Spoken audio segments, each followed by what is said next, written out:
Hello दोस्तों।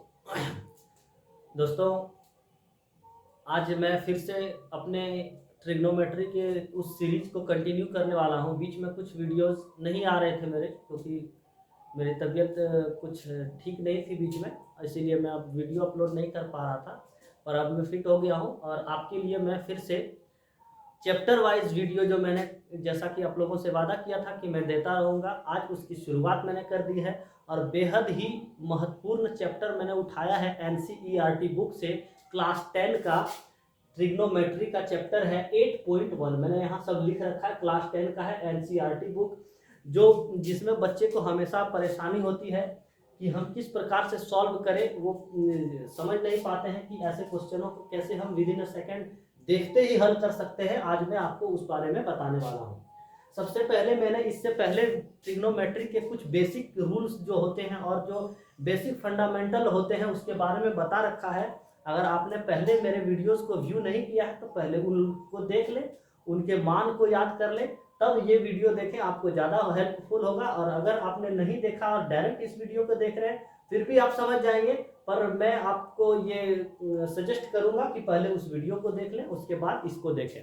तो चलिए दोस्तों, शुरू करते हैं चैप्टर नंबर 8.1 का। को मैंने क्वेश्चन पहले ही लिख रखा है ताकि आपको टाइम ना लगे। और एक बात और, अगर वीडियो अच्छी लगे तो उसको लाइक कर दिया करें, हमें मोटिवेशन मिलता है, इससे प्रेरणा मिलती है आगे कुछ करने की।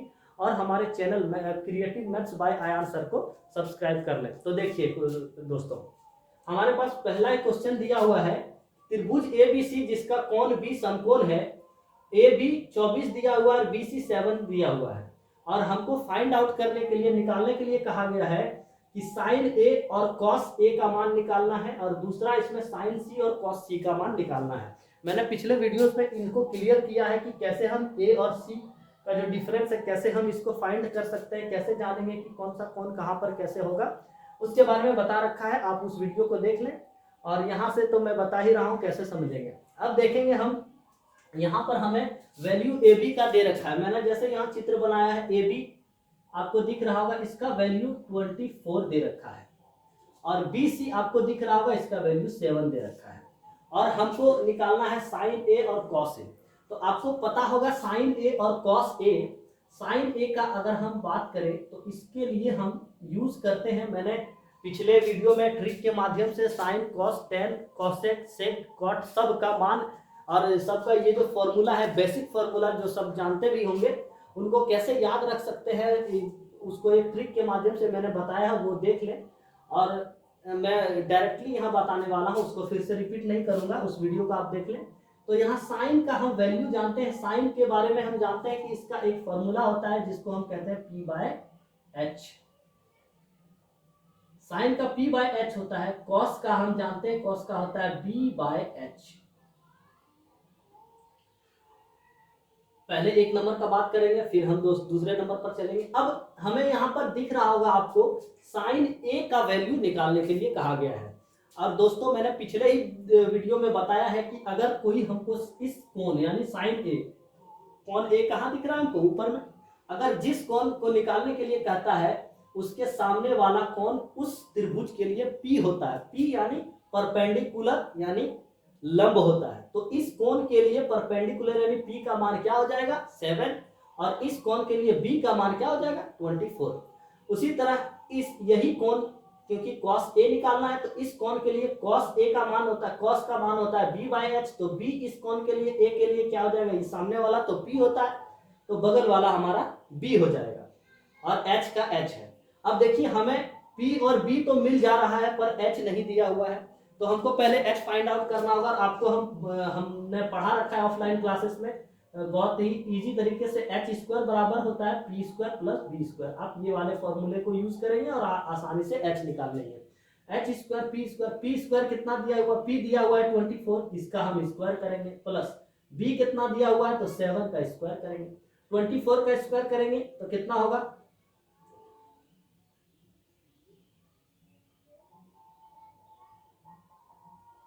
576, और 7 का स्क्वायर करेंगे तो 49 होता है। अब इधर मेरा एच स्क्वायर, अब इसको इसमें नहीं लेंगे, एच स्क्वायर लिखते चलेंगे, इन दोनों को ऐड करेंगे, H square is equal to मेरा हो जाएगा 625। और हम जानते हैं स्क्वायर अगर इधर आता है, एच स्क्वायर को अगर हम बराबर के इधर वाले हिस्से में लेके जाएंगे तो हमारा क्या हो जाएगा 625 रूट में हो जाएगा। और ये किसका रूट है तो हम लोग सब जानते हैं, पढ़ते आ रहे हैं, ये 5 का रूट है। किसका रूट है, सॉरी 25 का रूट है। तो हमने देखा h का मान हम निकाल चुके हैं, h का मान कितना आ गया है हमारे पास 25, मतलब h का मान 25 आ चुका है, AC का मान 25 आ चुका है। अब हम आसानी से बड़े ही आराम से इसमें बैठा सकते हैं, इसका मान हम यहाँ लिखते हैं, यहाँ इसे इसको मिटा देते हैं। तो साइन ए के लिए, ठीक है, साइन ए तो p/h होता है, और a के लिए p क्या है 7 है, तो यहाँ पर हम 7 लिख देंगे। और h अभी हमने फाइंड किया, h बदलता नहीं है, पहले भी बता रखा है हमने, 7/25 हो जाएगा। अब हमें कहा है cos a का मान निकालना, तो यहाँ पर लिख देंगे हम cos a का हम क्या लिख सकते हैं cos a का हम लिख सकते हैं b/h। तो b/h तो a के लिए हम ढूंढ रहे हैं, a के लिए ये तो p हो गया, तो बचा हुआ हमारे पास क्या है b है, तो b हमारे पास कितना आ गया 24, और 24 और नीचे में h है, तो h हम बोले कि बदलता नहीं है, तो यही एक नंबर का हमारा आंसर हो गया। अब चलते हैं 2 नंबर में उसी तरह से दोस्तों। तो 2 नंबर में आपको निकाल के बताऊंगा नहीं, आपको खुद से बनाना है, मैं बस इसके बारे में थोड़ा सा डिटेल्स बता देता हूँ। हमको साइन सी निकालना है, सेम यही फॉर्मूला p/h लगेगा। तो साइन सी कहाँ पर हमको दिख रहा है, इस जगह पर c का मान, c का के लिए हम बताएं कि जिस कोण के बात होता है उसका सामने वाला p होता है। a की बात हो रही थी यहाँ, तो ये p हो रहा था, ये b हो रहा था। अब वैसे ही c की बात हो रही है, तो ये c है, तो इसके लिए p कौन हो जाएगा 24 हो जाएगा, और b कौन हो जाएगा 7 हो जाएगा, और h हमेशा अपने जगह पर बना रहता है, इसमें कोई भी बदलाव नहीं होता है। तो अगर साइन सी का हम मान लिखेंगे तो p/h लिखेंगे फिर से, और इसके लिए p क्या हो जाएगा c के लिए p हो जाएगा 24/h का मान 25। उसी तरह cos c का आप निकाल सकते हैं, cos c का क्या होता है b/h, तो अगर c के लिए ये p है तो b क्या हो गया 7 हो गया, इसका हम यहाँ पर बना देते हैं सॉरी b/h। तो b का मान हम देख रहे हैं यहाँ पर हमें मिल रहा है, c के लिए ये p है तो b क्या हो गया 7, और h क्या हो गया 25। देखिए बातों बातों में मैंने क्वेश्चन भी सॉल्व कर दिया, ये आंसर आपका सेकंड का है और ये हमारा फर्स्ट का है। तो कितनी आसानी से, सिर्फ हमको समझना है कि जिस कोण की बात की जाए उसके जस्ट सामने इसके लिए ये p हो जाएगा, इस c के लिए ये p हो जाएगा। अगर हमारा ये p है तो बचा हुआ b हो जाएगा, अगर इसके लिए कौन ये p, ये वाला भुजा p है तो ये b हो जाएगा। बस सिंपली हमको बनाना है, हमने यहाँ पर कर लिया है दोस्तों। अब हम चलते हैं दूसरी तरफ। दूसरी तरफ हम देखते हैं, क्वेश्चन 2 दिया है, फाइंड इट। क्या फाइंड करने के लिए दिया है हमको कि यहाँ पर tan p minus cot r का मान निकालने के लिए कहा है, और हमें दे रखा है ये वाला। आप जब क्वेश्चन देखेंगे बुक्स में तो आपको दिखाई देगा, यहाँ पर 12 दे रखा है और यहाँ पर 13 दे रखा है, ठीक है, 12 और 13। अब देखिए ये तो परपेंडिकुलर है, ये बेस है, और ये कर्ण है यानी h हाइपोटेन्यूस है। हमें tan p निकालना है, tan का हम जानते हैं मान क्या होता है, tan का फॉर्मूला क्या होता है, तो tan हम बताए हैं पीछे क्लास, आप देख लेना है आपको, p/b होता है माइनस cot, क्योंकि हम जानते हैं कि tan का उल्टा cot होता है, तो इसके लिए क्या हो जाएगा, अगर tan का उल्टा cot होता है तो इसका फॉर्मूला भी उल्टा हो जाएगा, b ऊपर चला जाएगा और p नीचे आ जाएगा। अब जरा ध्यान देते हैं हम दोनों फॉर्मूले पर। अगर p/b और b/p है तो p/b हमेशा हमको यहीं से मिलता है, या तो कभी ये p हो जाता है, ये p हो जाता है, या तो ये p होता है तो ये p हो जाता है, डिपेंड करता है कि किस कोण के बारे में पूछा गया है। हम देखते हैं tan p के बारे में पूछा है, तो इसके लिए कौन, ये वाला जो भुजा है ये इसके लिए p हो जाएगा, इस p कोण के लिए, और इस कोण r के लिए ये p हो जाएगा और ये b हो जाएगा, यानी हमको इसका मान निकालना होगा। तो फिर से क्या करेंगे, यही वाला फॉर्मूला लगाएंगे जो हमने इधर क्वेश्चन नंबर 1 में जो लगाया था। तो देखते हैं फिर से, h square is equal to p square plus b square. आपको इस फॉर्मूले को याद रखना है दोस्तों, और बड़े ही आसानी से आप मान को निकाल सकते हैं। वैसे एक ट्रिपलेट होता है जिसके बारे में मैं आगे वीडियोस में बताऊंगा, उसको अगर आप याद रखते हैं तो ऐसे चुटकियों में आपको पता चल सकता है। मैं बता सकता हूं कि इसका मान क्या होगा, इसका मान 5 होगा, 5। पर ऐसे डायरेक्टली 5 कैसे होगा वो याद करना पड़ता है, जो आप लोग अभी नहीं किए हैं हम बताएंगे आगे वीडियो में। अभी हमें यहाँ पर दिख रहा होगा, इस फॉर्मूले पर हम बैठाएंगे। 13 का स्क्वायर हम मैं डायरेक्ट करता हूँ 169 होता है, इज इक्वल टू पी यानी 12 है, 12 का स्क्वायर 144 होता है। बी का मान नहीं दिया है तो बी स्क्वायर ही इसको रहने देंगे। तो आपको दिख रहा होगा दोस्तों। अब हम क्या करेंगे आगे, इन 144 प्लस में है, यहाँ ले आएंगे इसको माइनस में हो जाएगा, यानी उधर B square is equal to 169 minus 144 हो जाएगा।